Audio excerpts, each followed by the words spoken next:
Hi, my name is Dr. Sonja Ayeb-Karlsson, and I'm an associate professor at UCL in Policy and Intersectionality. I was the principal investigator and lead author of a new report that we've just released this week that was looking into the missing children from the Home Office hotels between the year 2021 and 2023-4 when they closed here in the UK.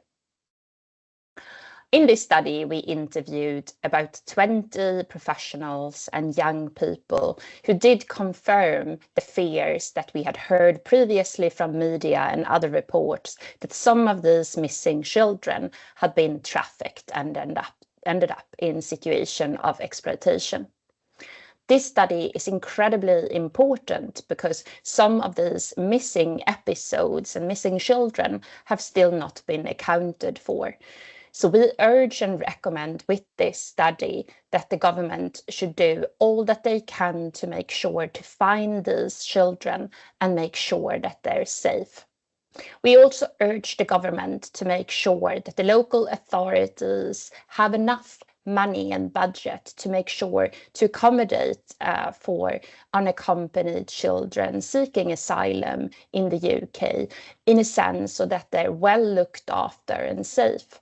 That means having foster carers and someone stepping in as a parent when they not have parents in around them looking after them since their parents is elsewhere.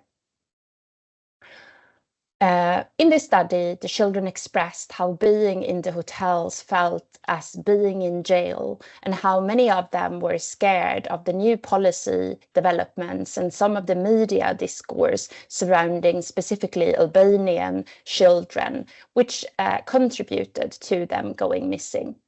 One of the hotel staffs also explained how some of the children were approached by traffickers through, for example, anonymous social media accounts such as over Facebook. So traffickers who were trying to recruit them for primarily criminal exploitation, things such as using them to sell drugs or transport drugs or keep illegal money in their bank accounts, as well as labor exploitation and in some minor incidents as well as sexual exploitation. The reason why these children are often more at a higher risk of trafficking in part relates to the ongoing trafficking ties. So some of them will have experienced trafficking and exploitation in their home countries, and this would be the reason that they may have escaped. Others will have been smuggled or trafficked into the UK, and the traffickers then look them up and pick them up from the hotels. So the risk both relates to trafficking as well as re-trafficking. We also found that although these hotels now are closed and are no longer in operation since early 2024, some children are still being incorrectly determined as adults and placed in adult hotels.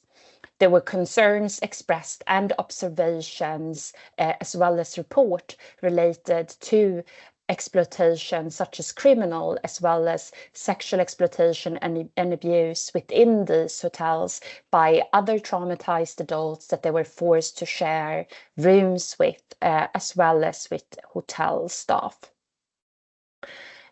This study represents a huge stepping stone by being the first actual empirical evidence study that confirmed this link to trafficking. So we're hoping that this will be enough now for the government to act and make sure that nothing like this ever happens again. All children should be protected under the 1989 Children's Act, no matter if they're British or an unaccompanied child coming to the UK to seek protection. Do have a look at the report and stay tuned for more publications over the upcoming months. Thank you.